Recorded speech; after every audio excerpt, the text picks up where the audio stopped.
আর এই যে আপনার 10 টাকা নেন, এই যে অক্টোপাস, এই যে আপনার 10 টাকা সসের, এই যে আচ্ছা ঠিক এটা ভালো হয়েছে। ভালো হয়েছে। তা বক্সি দেবেন না বাবুজি রে? বাবুর্চিটা দিতে আছে, আসতেছে আমার।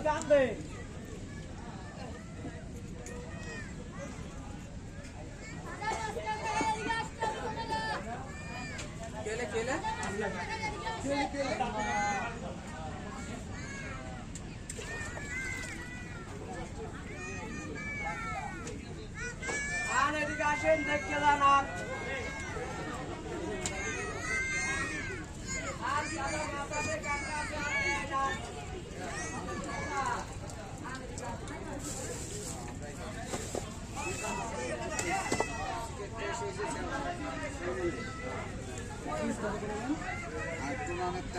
দেখেন মাছ খাবেন না কাঁকড়া খাবেন? কাঁকড়ার পিস কত আর মাছের পিস কত? কাঁকড়ার পিস 180 টাকা আছে, 150 টাকা আছে, 100 টাকা আছে।